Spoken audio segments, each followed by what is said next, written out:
Nah, sedulur-sedulurku, pertanyaan yang pertama, bagaimana jika semua tanda-tanda alam yang ada ini bukanlah isyarat akan kemunculan tokoh yang dikira banyak orang selama ini?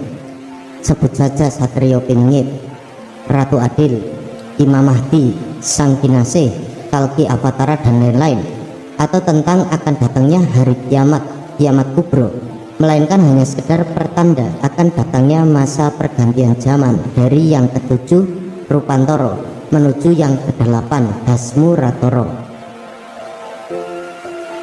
Nah, lalu pertanyaan yang kedua, bagaimana jika nanti sang pemuda yang terpilih itu bukanlah sosok Satrio Piningit, bukanlah sosok Ratu Adil ataupun Imam Mahdi atau siapapun nama tokoh yang diyakini selama ini, melainkan hanya sosok yang berbeda namun begitu istimewa, yang punya nama dan gelar tersendiri dan tetap rahasia, tetap tersembunyi sampai waktu kemunculannya. Lalu yang ketiga, bagaimana jika nanti Dajjal, Nabi Isa alaihissalam, dan kaum Ya'juj Ma'juj itu pun tidak muncul, sebab belum waktunya pula mereka hadir di akhir zaman ketujuh ini, Rupantoro. Mungkin saja di zaman akhir zaman yang berikutnya nanti Hasmuratoro dan selanjutnya.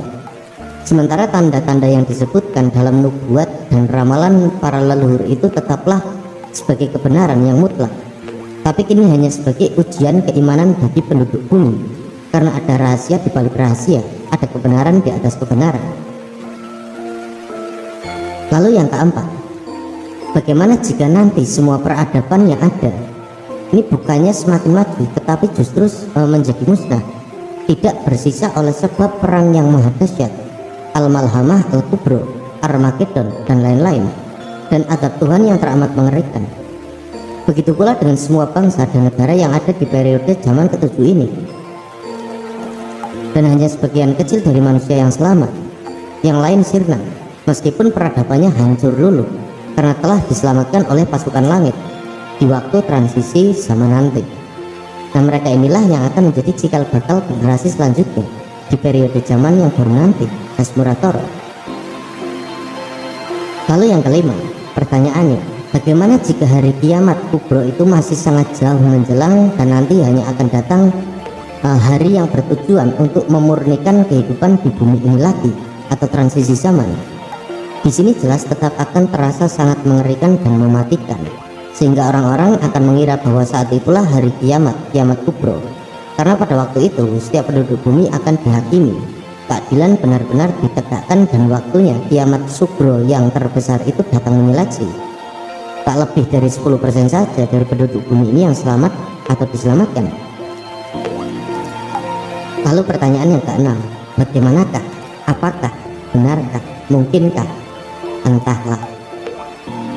Nah, sedulur-sedulurku, sayangnya kini semakin banyak orang yang tidak lagi berpikir secara membuka cakrawala lebih luas, atau bahasa gaulnya itu anti mainstream, alias hanya bisa mengikuti apa saja yang umum, atau bahkan cuma ikut-ikutan tanpa pernah berpikir lebih kritis. Akibatnya mudah sekali ya terombang-ambingkan oleh keadaan dunia, dan bahkan mudah dijerumuskan pada hal-hal yang sebenarnya sangat merugikan, sehingga kesadaran dirinya itu ikut menghilang dan kebenaran dalam hidupnya kian sirna. Sedangkan yang tersisa hanyalah kebodohan meskipun terlihat pintar, kejahatan walaupun tampak mulia. Nah, sedulur-sedulurku, poinnya adalah pada pemaparan materi ini itu kan anti mainstream. Nah, ketika ada yang umum maka ada pula yang khusus. Nah, begitulah anti mainstream yang muncul sebagai bentuk perlawanan dari hal-hal yang mainstream. Karena itu anti mainstream itu menjadi gaya hidup yang unik dan menarik, dan orang yang kreatif itu biasanya senang dengan aktivitas yang anti mainstream sebagai pilihan hidup. Nah, dia pun bisa merasakan nantinya manfaat yang lebih bagi dirinya sendiri. Nah, sedikit untuk tambahan saja ya, kata mainstream itu kan diambil dari bahasa Inggris, yaitu main yang artinya utama dan stream yang artinya arus. Jadi mainstream itu artinya arus utama, atau terjemahan mudahnya adalah sesuatu yang biasa atau umum. Sedangkan pengertian dari kata anti adalah berlawanan dengan yang dimaksudkan, atau bisa juga diartikan sebagai sikap yang tidak setuju. Jadi kalau didefinisikan secara bebas, maka anti mainstream itu berarti tidak menyetujui sesuatu yang biasa atau umum. Dengan kata lain, apabila tidak menyetujui sesuatu yang biasa atau umum, maka dengan sendirinya berarti menyetujui sesuatu yang tidak umum alias di luar kebiasaan. Nah, dan hal yang seperti ini itu tidak masalah ya, selama tetap dalam koridor yang benar. Sebab sejarah itu kan telah membuktikan bahwa orang-orang yang anti mainstream lah yang bisa membangun peradaban dunia. Contohnya para ilmuwan, agamawan, dan raja atau ratu terdahulu yang masyhur. Bahkan nabi dan rasul pun termasuk orang-orang yang hidup di jalur yang anti mainstream pada masanya. Misalnya tidak mau ikut-ikutan dengan kebiasaan buruk atau kebodohan atau kekufuran dari kaumnya. Mereka itu kan para bijak yang berilmu tinggi, yang melawan arus dengan menentang segala hal yang tidak benar atau tidak pada tempatnya, sehingga mereka pun dapat mengukir prestasi yang sangat mengagumkan dan bisa pula kembali menata kehidupan yang mulia di dunia ini. Nah, demikianlah ya, berangkat dari tema kita kali ini, saya hanya ingin sekedar memberikan wacana yang lain daripada umumnya. Tujuannya kan jelas ya, jadi untuk membuka, menawarkan ruang berpikir yang lebih luas untuk para pencari ya, untuk perenungan saja. Bukan saya tidak menyetujui mengenai kehadiran Satrio Piningit, Ratu Adil, Imam Mahdi ataupun nama-nama yang lain, sang penyelamat.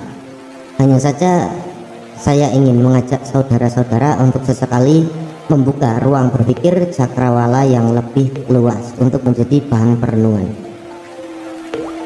Nah, sedulur-sedulurku, demikianlah pemaparan singkat materi yang saya anggap penting tidak penting ya, karena ini kan tujuannya untuk membuka pikiran saja yang lebih luas, out of the box ya, di luar dari kebiasaan kita berpikir. Nama terus Banun, sedulur-sedulurku telah menyimak, dan jangan lupa ya untuk bisa meninggalkan jejak-jejak diskusi di kolom komentar dengan bahasa yang santun tentunya. Tetap menjunjung utama toleransi. Sampai berjumpa pada pemaparan-pemaparan selanjutnya. Saya akhiri, Mukti Rahayu, Saku Dumaja.